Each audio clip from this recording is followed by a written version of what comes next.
Good evening, everyone. I'm Dr. Michael Eamon, and I'm broadcasting here from Trail College. In fact, the junior common room at Trail College. And I'm the principal of Catherine Parr Trail College, and I'd like to welcome you to our brand new and super exciting thesis competition.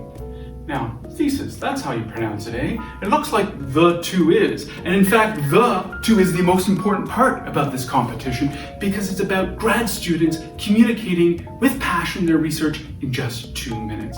That's right, grad students can use 2 slides and they have 2 minutes to present about what work they are most passionate about. Now, some of you may be thinking to yourselves at this moment, thesis? That sounds a lot like 3MT, registered trademark. And indeed, thesis is a lot like 3MT, registered trademark. Now, you may remember last year at this time, I was broadcasting from my living room. Well, in my smoking jacket and such. Well, I've put on my fancy jacket to broadcast to this year, but we did find some issues with 3MT's traditional format. In fact, many of the rules we could not exercise during 3MT because they're really meant for in-person presentations. And so we thought, let's have some fun. Let's create something that's like 3MT, registered trademark, but also very much engaging and a little bit more fun, and we don't have to play by the rules. So in fact, that is what thesis is about. It's about having fun, it's about communication, and indeed, we need a lot of that these days, I think. I think the fact that we're broadcasting from Trail College is progress. We need to all reflect upon what we have achieved and not what we have lost. And thesis is our way to show you, the public, what our grad students can achieve. You know, it's so important to show that this pandemic has not permanently quelled our curiosity, restrained our research, and curtailed our communication. No. Thesis is about showing that we are here and we are doing wonderful things at Trent University. And, you know, just to participate this year in this competition, in my books, is a huge accomplishment. And I'm so glad of the 5 participants that we have here today. But there are hundreds of other grad students working away, persevering, and their work is not highlighted today. And for me, they are all winners too. We are all in this together and they're doing so much great work. And so count today as a bit of a sampler of the wonderful things that are happening at Trent University.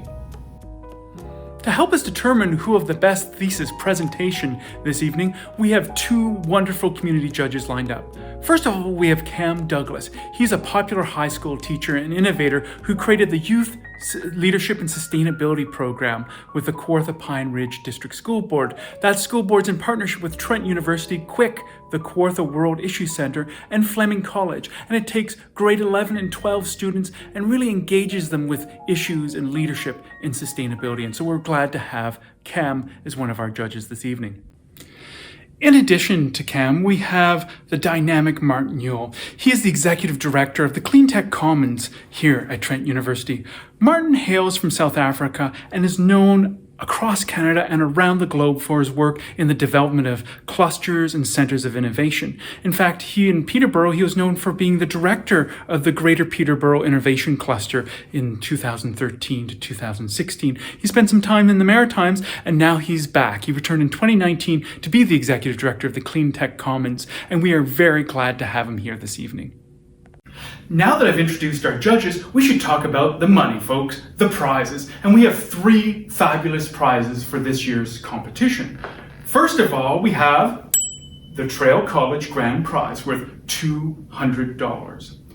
Then we have the School of Graduate Studies Runner-Up Prize worth $150. And then our most suspicious judges of all will be you, and you will be helping to pick the big prize, which is, that's right, the Trent Graduate Student Association Viewer's Choice Prize, worth $150. So please come to our website at www.trentu.ca/thesis, that's right, The2is. Come to that website and click on Vote Now, and vote for your favorite presentation tonight. Well, I found a comfortable spot. I hope you have too. Do you have some snackos with you, some popcorn, your favorite drink or juice box? Are you ready to enjoy some great presentations? Well, let me introduce the first one for you. Kelly Gare. Kelly Gare is in our public text program through the English department, and she's a pretty incredible person. We asked every student to tell a little bit more about themselves to us, and she put in her bio that she loves to do archery. And so when the apocalypse comes, she'll be able to defend her books. So someone to watch out for, definitely, Kelly Gare. And her presentation today is Textual Survival, the importance of human connection in The Last of Us. Kelly.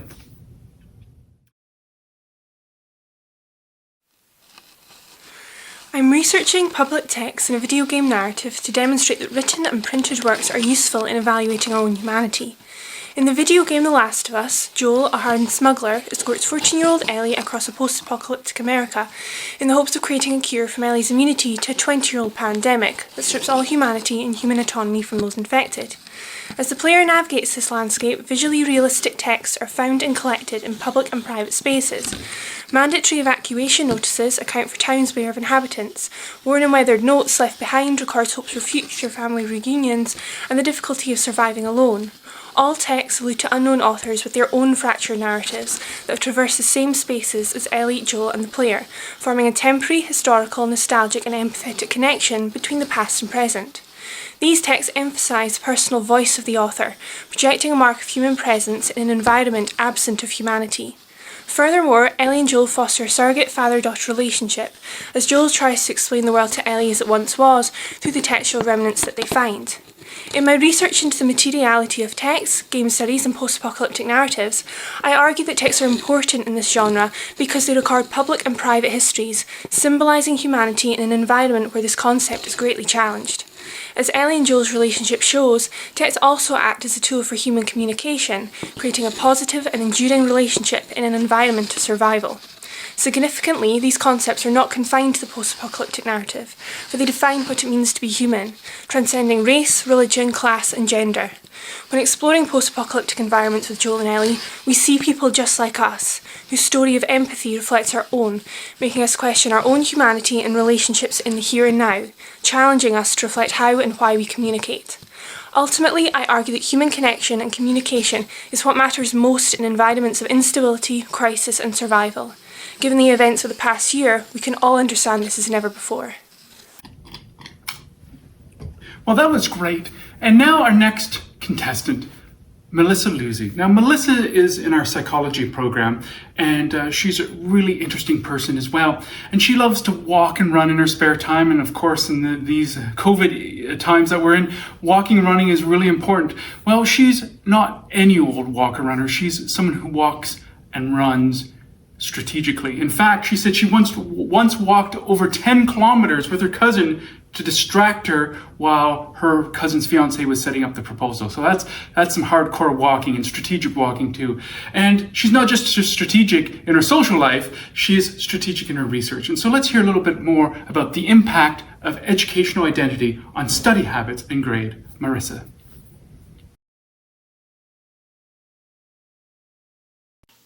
Take a moment and reflect back on when you first entered college or university. What were your study habits like and how did you manage your academics? What were your educational goals for the future? Are they any different now? In the present study, I examined educational identity, which refers to the goals and values that young people explore and then follow in the educational domain. Contemporary approaches to understanding identity are through 3 processes that an individual engages in as they explore their options. These processes are, first, current commitments made to an educational goal or goals. For example, I am in psychology and have wanted to be a counselor for as long as I can remember. Second, exploration of choices and options. For example, I took a biology class and am now interested in the medical field. And third, feeling uncertain and reconsidering current commitments. For example, I am feeling dissatisfied in the field of psychology and actively compare it to other fields of study. I sought to examine the impact of these educational identity processes on study habit skills such as reading and writing, and academic performance of 45 first-year undergraduate females at Durham-Trent University. I found that high reconsideration of educational commitments caused for lower overall grades. Not to much surprise, lower levels of reconsideration of said commitments resulted in higher academic scores. However, when reflecting on groups who are highly committed, there is a profound link between good study habit skills and grades. The findings in the present study establishes that uncertainty of commitments may negatively interfere with late adolescents' capacity for learning. Recommendations to reduce constant confusion and reconsideration are through classroom-based identity interventions, such as career counseling and skill assessments. This will be of benefit to this age group while they continue exploring choices and making important decisions for the future. Great job, Marissa. Another wonderful presentation. And so without further ado, let's keep on moving along to Naomi Camillus. Naomi S. Camillus is one of our ENLS students, that's Environmental and Life Sciences, and she loves to paint. It's so incredible the variety of interests our students have. She's a scientist who's a bit of a painter on the side, and in her presentation, she'll be talking about a novel method to detect metabolic and mental disorders. Naomi. Hi everyone, my research aims to use a novel method to detect metabolic and mental disorders. According to the World Health Organization, depression is a common mental disorder and one of the main causes of disability worldwide. Globally, an estimated 264 million people are affected by depression. In individuals with metabolic and mental disorders, there is an imbalance of amino acids, a component of proteins in our body. One specific amino acid that is directly correlated is tyrosine. High levels of tyrosine lead to tyrosinemia disease, while low levels lead to depression and other diseases. Tyrosine also acts as an oral cancer biomarker. Tyrosine in metabolic and mental disorders allows for its detection having a high diagnostic value. The rationale for my project is that current diagnostic methods are tedious, involve expensive instruments, and are time-consuming. My project proposes new nanomaterials as an alternative to these drawbacks in detecting tyrosine. These nanomaterials have a wide range of applications and are valuable sensing materials. My project focuses on one type of nanomaterials called carbon dots. Carbon dots are easy to synthesize, exhibit low toxicity, are water-soluble, and allow for color-based testing. These properties make them suitable for use in sensing applications targeting amino acids such as tyrosine. My research aims to answer the question whether carbon dots can be used as a diagnostic tool to detect metabolic and mental disorders. My research involves testing the desirable properties of carbon dots using color-based testing in response to tyrosine and its analogs. The use of color-based testing with carbon dots promises sensitive and simple procedures. Data indicate that water-soluble carbon dots are ideal testing tools for analogs of tyrosine and are promising diagnostic tools. As metabolic and mental disorders continue to increase, a simple method of detecting them will allow for treatment to be administered faster, mitigating effects of mental disorders. Thank you. That was a great job, Naomi. Thank you so much for such an interesting presentation. Now, our next presentation will be from Beatrice Bento. She's also in environmental and life sciences, like Naomi, and she also likes to take walks. And she has been upset lately because the pandemic has really constrained her to the Peterborough area for her walk. She likes to wander far. But, you know, you can still find a lot of wonderful things, she says, in the Peterborough area. And she has such a passion for anything plant-related. And in fact, she likes making and painting plant pots. So maybe her and Naomi could get together with her painting skills. At any rate, let's listen to Beatrice's presentation of mercury pollution in the Wabigoon River. Take it away, Beatrice.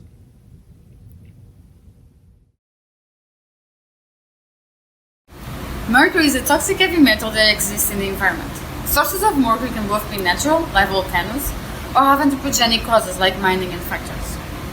In aquatic systems, mercury can be converted into its more toxic form, methyl mercury, which can easily enter the membranes of organisms and be accumulated in the food chain, especially in fish.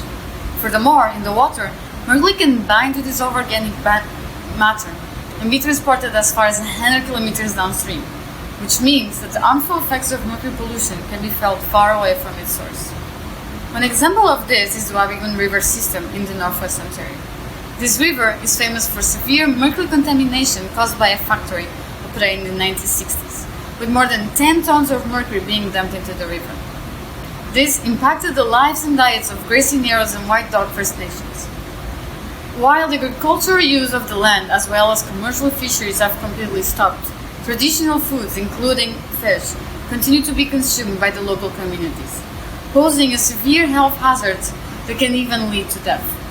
And even though the mercury contamination from the factory has completely stopped since 1975, the nocive effects of mercury are still felt to this day.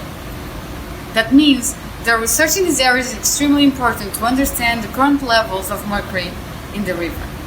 For my research, I have collected water and sediment samples like this one across several locations in the Wabigoon River system that will be studied for total mercury, methyl mercury, mercury isotopes, and mercury methylation rates.